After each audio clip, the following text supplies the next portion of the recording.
Good evening बच्चों, आज हम लोग क्वेश्चन सीखेंगे 3.11 यानी 11वां क्वेश्चन सीखेंगे करंट इलेक्ट्रिसिटी का, जिसमें एक डीसी वोल्ट की सप्लाई 120 वोल्ट की चल रही है।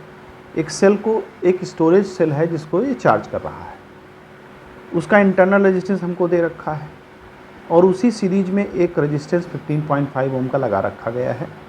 क्वेश्चन में पूछता है कि बताइए कि क्या वोल्टेज होगा सेल के बीच का और रेजिस्टेंस में क्या वोल्टेज आएगा, और सीरीज में जो रेजिस्टर लगाया है इसका क्या यूज़ है, क्यों इसको लगा रहे हैं। तो कई सारे क्वेश्चंस हैं। तो सबसे पहले हम ये देखें करंट कितनी हमें मिल रही है। तो करंट का फार्मूला होता है E by R plus r. E हमारे पास देखिए, अब ध्यान से समझें ज़रा, जो इफ़ेक्टिव वोल्टेज है, यहाँ मेन बात समझिए। हमने क्या किया, 120 वोल्ट की सप्लाई दी, किसको, 8 वोल्ट की बैटरी को। तो अब 120 वोल्ट की सप्लाई जब ये लेगा तो 8 वोल्ट इसके पास पहले से जो सप्लाई है, सप्लाई कर सकता है 8 वोल्ट की। तो जब ये चार्जिंग हो रही होगी तो स्टडी स्टेट में ये 8 वोल्ट 120 वोल्ट से घट जाएगा, क्योंकि इसका डायरेक्शन और इसकी डायरेक्शन में दोनों एक दूसरे को अपोज कर रहे हैं। इसकी वजह से 120 वोल्ट और 8 वोल्ट में, जैसे आपने कभी देखा हो किरचॉफ रूल में, जब दो सेल अपोजिट डायरेक्शन में लगे होते हैं तो एक सेल दूसरे को डोमिनेट करता है।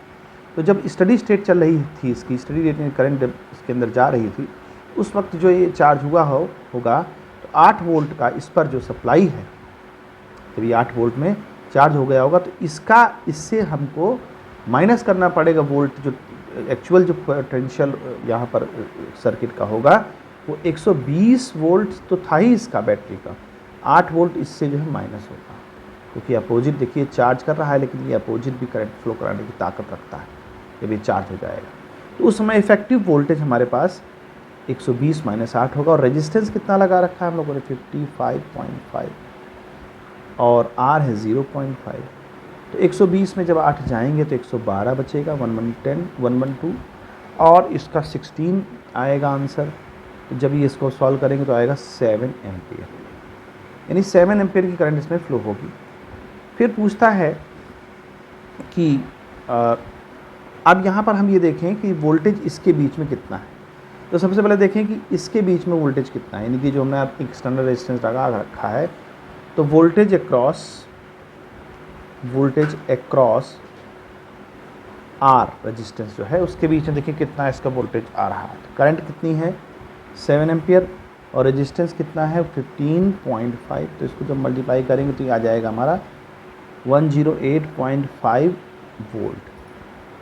ठीक है, वोल्टेज अक्रॉस आर हमारा आ रहा है कितना, 108.5, और 120 वोल्ट की बैटरी थी, 108.5 इसके बीच में आ रहा है। तो बाकी क्या बचा, बाकी सेल का बचा।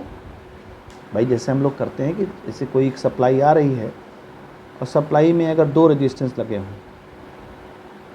तो अगर ये 10 वोल्ट की सप्लाई है, 2 वोल्ट अगर ये ले रहा है तो बाकी 8 वोल्ट ये ले रहा होगा।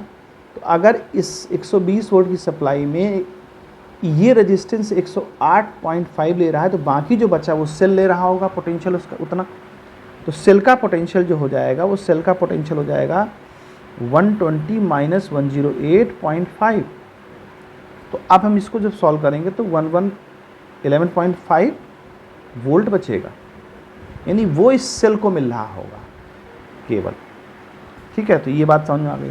फिर क्या कहता है कि ये जो हम सीरीज में लगा रखे हैं रेजिस्टेंस, उसका क्या यूज़ है, क्यों लगाया है हमने, उसका क्या पर्पज़ है।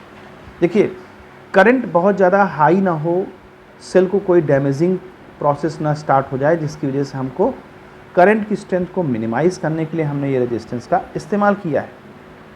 तो यहाँ लिख सकते हैं to minimise the high current we use the resistance R in series। बस इतना लिख देना काफ़ी है। तो इस तरह से हम इसको समझ सकते हैं, कर सकते हैं। ठीक है बच्चों, गुड बाय।